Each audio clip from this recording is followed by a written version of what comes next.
So I was going through the BBC today, and the first thing I see is on the front page is this article: "Why I revealed my friend's racist messages."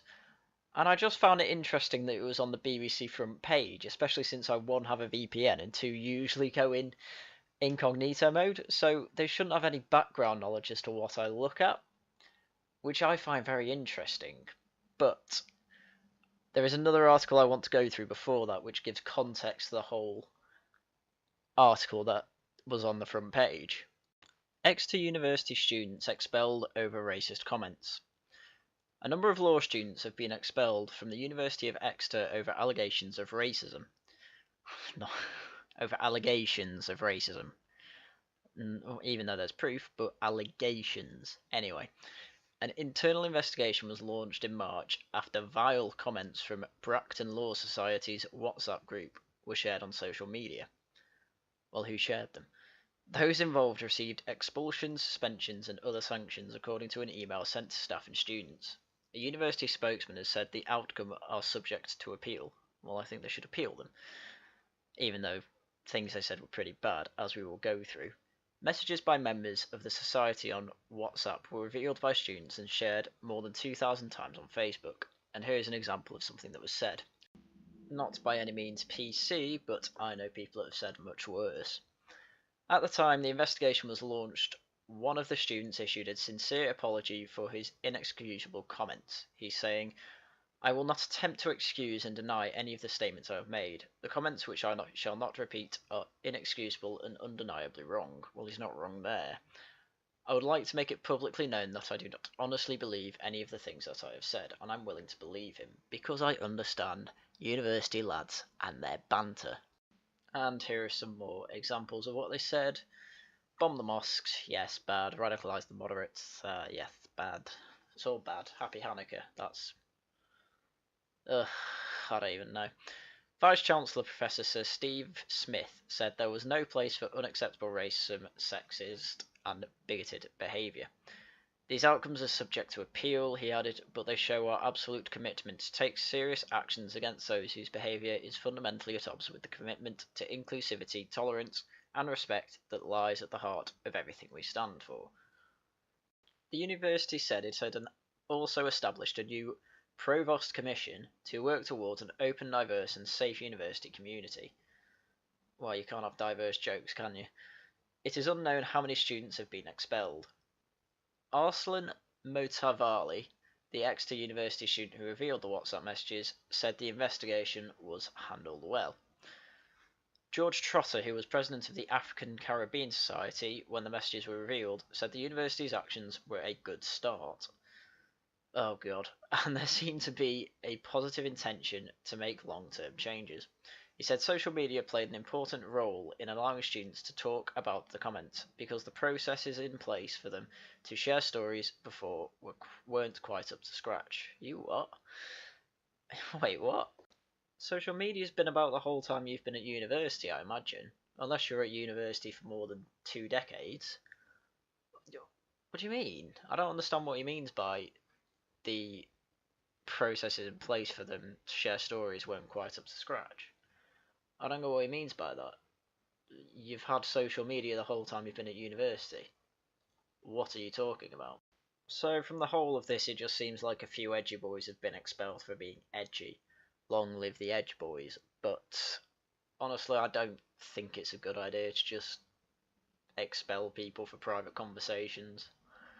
I mean, I guess under the rules of the students' union, they probably have something like about inclusivity and all that in their statement, which the university shouldn't have, in my opinion, because I don't think you should exclude people for bad jokes. But maybe the student union are fair to have, because I assume these people are in the law society's management. I assume this goes higher up than just a few people who are in the law society. But honestly, their bad jokes, I just see them. I don't even think they should be expelled though. I don't see why they can't carry on with their job. I mean, people can make another law society, unless the union only allows one per subject, which would be ridiculous, but, well, what do I know? Student unions are terrible.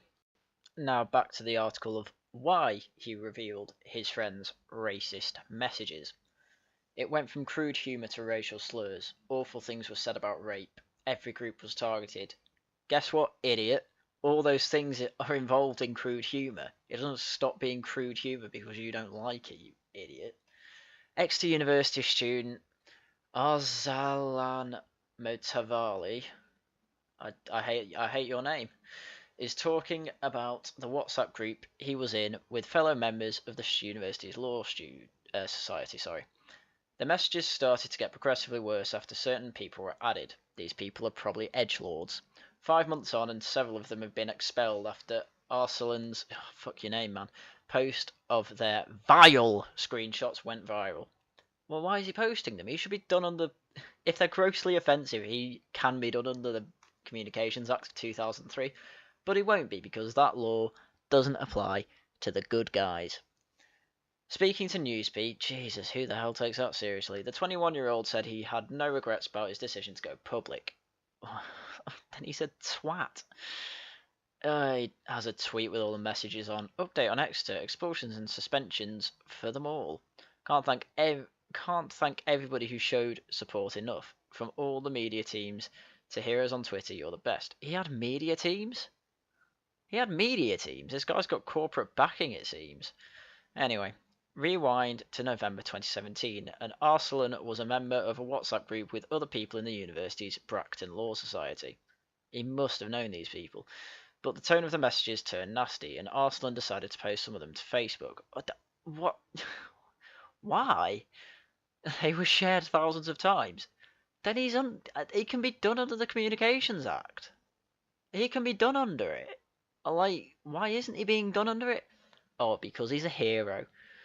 It got too much for me, so I just left the group chat and forwarded the messages to some of my non-university friends. Well, so he's done nothing to try and explain why these things are bad. He's done nothing to try and change these people's minds on things. He's basically setting them up to be expelled, which I think is awful. I think that's terrible. I think that's unjust. I think that's dishonourable. And I hate this guy even more than just his name now. Oh my god. I told them everything that had happened and they were horrified. Well, I'm not being funny, but if you're gonna be a sneaky little cuck boy like this, I'm not gonna take anything you said seriously. If I knew you were doing this, like, yeah, it's bad, but I'm not gonna take your side, man. You're a dishonourable little sneak. Arsalan's friends advised him to complain to the Exeter University. Of course they did, but he said he just didn't get around to it immediately. That's because he didn't want to do it. This guy didn't want to do it clearly at first, but he blames having essays to write as reason not to do it. No, a better reason to do it was, like, this is a private conversation. What do you want me to do? Why should the university do anything about this? What are they supposed to do about this private conversation? And then you share it to Facebook. All of a sudden you've made it public. Like, it's so stupid. Don't. You are making people going to self-censor themselves. And it is one of the things that is brought up in 1984 quite a lot. People just won't be able to express themselves and think. And it makes them go insane. You're a ridiculous person. They've got a subtitle, Freedom of Speech. The next step was when Arsalan showed the messages to some of his university friends. He said they were horrified by what they saw. We talked about going through the university, but one of my friends had had a far worse situation, and it was a 5-month investigation, and an outcome that was incredibly vague. Right, okay. I've always been a massive advocate for freedom of speech, but... well, then you're not. There is also an integrity you need to have as someone who wants to practice in the legal field. Yes. Yes, when you're in a professional environment, believe it or not, you shouldn't make edgy jokes. But this wasn't in a professional environment. They don't have to be. They don't have to keep integrity when they're not being a professional. And it's ridiculous to think they should. People can't be perfect all the time. And you're punishing people because people have told you that you should be a part of the moral police. Well, don't. Have some goddamn sack up, you fucking piece of shit. You should know the consequences of the statements you're making. Oh, yes, people don't disagree with that, but when it's in private, they're doing it so they won't have to face any consequences outside their group. But you're making it bigger than it needs to be. You've probably offended more people by sharing it than you have by, like, these comments that were made. Can't believe it. As well as being racist, sexist, and bigoted, one of the messages targeted someone who'd been stabbed at the university. We all like edgy jokes, but this one is aimed at an individual who would never have known about it. Yes, it's behind their back, and yes, it's gross, but at the same time, no one is actually hurt by this. There is no reason to get up in arms about it. Ignorant jokes are one thing, and genuinely appearing to have some form of prejudice towards people of colour is a total other thing. It depends how they treat the people of colour. It doesn't matter what they say about a whole group of people. This is going to sound mental.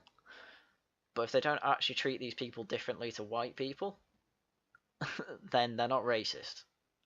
It might be unbelievable to believe, but actions speak louder than words. Because it sounds like this WhatsApp group, along with a lot of WhatsApp groups that I've personally been part of as well, don't take things too seriously. Please stop being ridiculous. After the investigation was finished, an email was sent to the students and staff by university officials. It explained expulsions, suspensions, and other sanctions had been used, but there was no comment on how many people had been expelled. Arslan said he thinks the investigation was handled well. I believe it was, because what if in the future my kid goes for an interview with a law firm and sits opposite one of those individuals? What do you mean? Again, actions speak louder than words. What would happen is he'd have a perfectly fine interview. The person wouldn't judge him based on the colour of his skin. Even though he has said some terrible things, he was saying them to get a laugh, to get a reaction, not because he actually believes those things. Alright?